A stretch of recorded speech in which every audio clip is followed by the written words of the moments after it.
Party ભલે કરો પરંતુ મર્યાદામાં રહીને પાર્ટી કરશો તો ફાયદામાં રહેશો, નહીં તો 31સ્ટની ઉજવણીનો ઉન્માદ પડશે મોંઘો। સુરત પોલીસે કાયદાનો ભંગ કરનારાને આપી છે આ ખુલ્લી ચેતવણી। સુરતમાં યુવાઓના 31સ્ટની ઉજવણીના થનગનાટ વચ્ચે પોલીસ સતર્ક બની। સુરત પોલીસ કમિશનર દ્વારા અત્યારથી જ ઉજવણીના નામે નિયમોનો ભંગ કરનારા સામે કડક કાર્યવાહી કરવા માટે પ્લાન તૈયાર કરવામાં આવ્યો। સુરત પોલીસ દ્વારા પીસીબી એસઓજીની અલગ અલગ 7 ટીમ બનાવવામાં આવી, જે શહેરના વિવિધ વિસ્તારોમાં દિવસ રાત અત્યાધુનિક સાધનો અને ડ્રોન મારફત પેટ્રોલિંગ કરશે। આ ઉપરાંત તમામ આયોજકોએ ફાયર વિભાગ, મહાનગરપાલિકા અને પોલીસની પરમિશન લેવી ફરજિયાત રહેશે।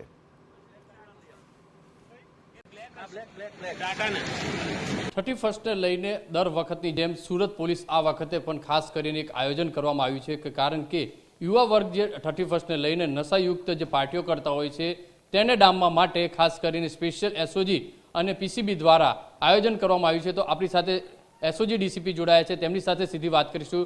31ને લઈને કઈ રીતની તૈયારીઓ છે અને કઈ રીતનું આખું આયોજન છે?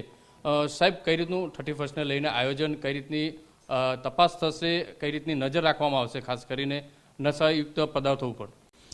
31 ને લઈને છેલ્લા કેટલાક વર્ષોથી ખૂબ મોટી પાર્ટીઓનું ભવ્ય આયોજન થતું હોય છે અને પાર્ટીઓનું આયોજન થાય અને નવું વર્ષ ઉજવાય એમાં કોઈ પ્રશ્ન નથી, પણ એની અંદર જો નશાકારક કોઈ પદાર્થ, આલ્કોહોલ, પછી ડ્રગ્સ, એમડીનું જે ચલણ વધતું જાય છે એને રોકવા માટે અમારા માનનીય પોલીસ કમિશનર શ્રી અનુપમસિંહ ગેહલોતે પીસીબી એસઓજીની વિવિધ ટીમો બનાવી છે। ટોટલ 7 ટીમો કામ કરશે।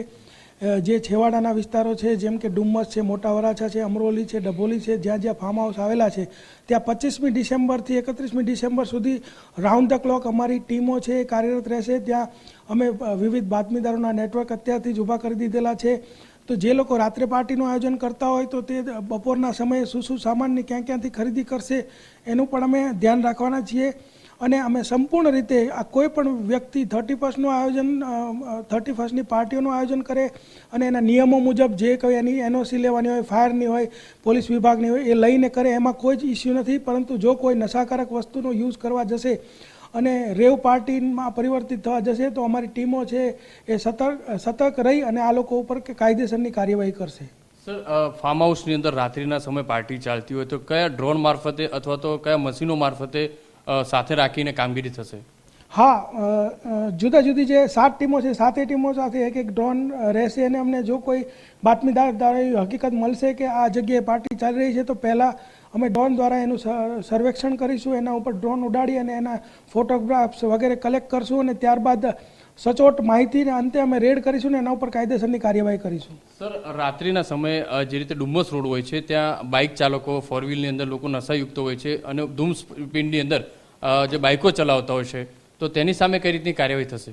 અમે 25 ડિસેમ્બરથી એક સ્પેશિયલ ડ્રાઈવનું આયોજન કરવાના છે। એમાં આલ્કોહોલ જેને લીધો એના માટે બ્રેથ એનાલાઇઝર છે અને જેને કોઈનું ડ્રગ્સનું સેવન કર્યું હોય તો એક એન્ટી નાર્કોટિક્સ ડ્રગ કિટ કે જે સલાઈવા ઉપર કામ કરે છે, સલાઈવા એનાલાઇઝર છે, તાત્કાલિક રિપોર્ટ આપશે અને જો કોઈ પણ વ્યક્તિ આવી રીતે નશાકારક ચીજવસ્તુ લઈને આવેલો હશે તો ત્યાં તરત રિપોર્ટ મળી જશે અને ફર્ધર એને ટેસ્ટિંગ માટે મોકલવામાં આવશે અને એના ઉપર કાયદેસરની કાર્યવાહી કરવામાં આવશે। સર, પોલીસની ભાષામાં વાત કરીએ તો લોકોને શું કડક સૂચન?